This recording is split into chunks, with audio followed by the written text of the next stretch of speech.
So when you're doing lateral reading, you're more worried about finding information about the source itself rather than actually looking at what the content is. Your first goal here is to figure out, is this a good company, a good source? And if it is, then we can start reading the information to find out if the information is good for what we need. So we're going to start off looking at this particular article, which is the CRISPR gene editing can cause unwanted changes in human embryos. I have that already pulled up here in the New York Times. So we're going to take a look at this one and kind of work our way through. So if I'm going to start finding out information about this particular article, I'm going to start with who published it. So the New York Times. So for my publisher, I've got the New York Times. I'm going to add that in there. For my company, I'm actually going to go out to the internet. I'm going to type in a Google search and search for the New York Times. And then I'm going to take a look down here. Now I'm skipping to the New York Times itself. I don't want to know what they say about themselves. If I just want to know who owns it, Wikipedia is a great place to go. So I'm going to start with that, scroll down past any ads that happen to pop up, and then start looking. So I've got information that it's a daily newspaper. It's published in New York City. It's founded in 1851. It's won 132 Pulitzer Prizes and long been regarded in the industry as a national newspaper of record. It's ranked 18th in the world by circulation and number 3 in the US. So that's good information that I might put in that other piece. But what I really want to know is that the New York Times company owns it and it's publicly traded. So I'm going to come back over here to my stuff for the company. I'm going to put the New York Times company. And I'm going to put company owner publicly. Okay, so I've got those two pieces in there. Now, it's also governed by the Sulzberger family since 1896. So not only do they have an owner, they also have a governor. So I'm going to put that in here. The governor is basically a group that runs the company or that controls the paper on behalf of the company. So I'm going to put that in there and add that governed by Sulzberger family on that piece right there. So it is important, some of the information that I've got here about this. So I do like what I see here. So I am going to copy that and paste it over as well because it does give me some good background information about the company. So I'm going to add those pieces in there. If I want, I can actually right click and choose paste without formatting, and it'll get rid of all of those links that you saw when I pasted it the first time. And that'll make it much easier to kind of go through and see what I've got. So this is just keeping track of information for me so that I can tell later on as I come back what I've got and why I chose certain things. This is a newspaper. So the next thing that I want to do is I want to check it on the media bias chart and find out where it sits as well. So I'm going to come back over here to the Legend Library. I'm going to scroll down. I'm going to click on the Research tab. And then underneath Source Eval, on the right-hand side, you're going to see the media bias chart, and this is where it lives. There are lots of these out on the internet. This one's put out by Adfontes. It's the one that's the easiest to kind of use. Plus, you can search individual companies. That's why I've got it linked here for you. But I'm going to go ahead and click that. It does take you to the front page, which is not necessarily the chart itself, only because they update this chart a lot based upon what's going on in the media. So I'm going to click the link here that says go to the chart, and then I'm going to find the New York Times. What I'm looking for is to see if the New York Times fits within this green box.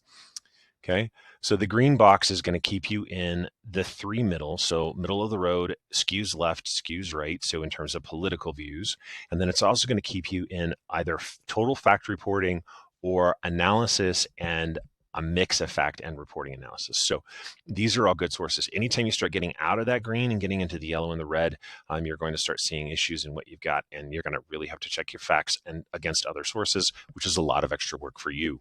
So to keep it simple for you, stay inside of the green. New York Times is in the green. It skews left, and it's a mix of fact and reporting. So I'm going to put that on here as well. So I'm going to put a comma, put skews left, and it's a mix of reporting and analysis.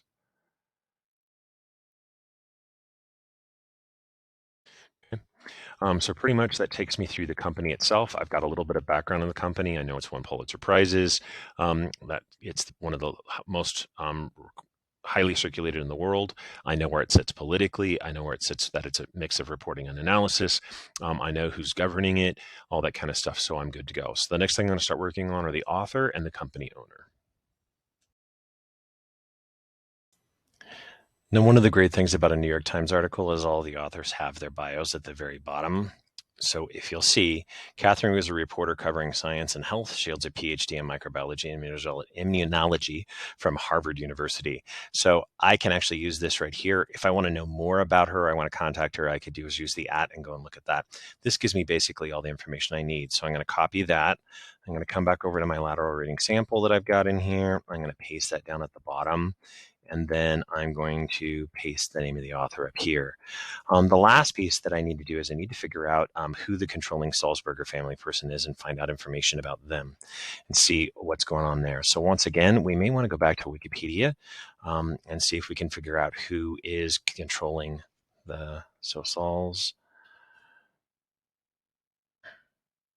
See if we come up with anything here that even works us into where we need to be. Well, there's way too much information here. So let's go back out and let's do New York Times.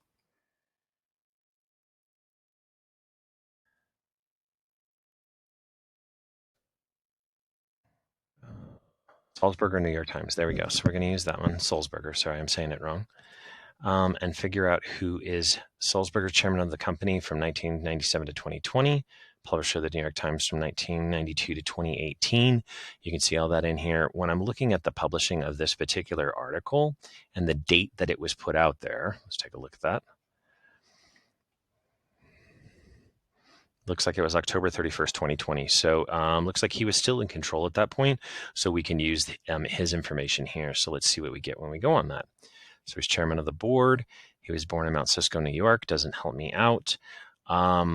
His career, that's what I'm looking for. So he was a reporter with the Raleigh Times in North Carolina, a London correspondent for the AP in the United Kingdom. He joined the New York Times as a correspondent and he worked out. So it looks like he's got a lot of different things that he's done, but a lot of them happen to be within publishing. So he has been a reporter for a really long time. So that's probably a really good piece of information to know.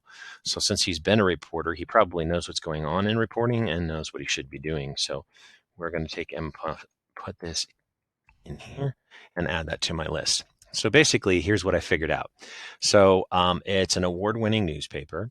It fits within my green box and where I'm at. There's nothing really worrisome about Sulzberger. If I thought there might be, like if I'm seeing something that's a little weird, I can always keep going and see what other people say. Catherine Wu, probably if I was getting any kind of red flags at this point, I'd start looking up her as well.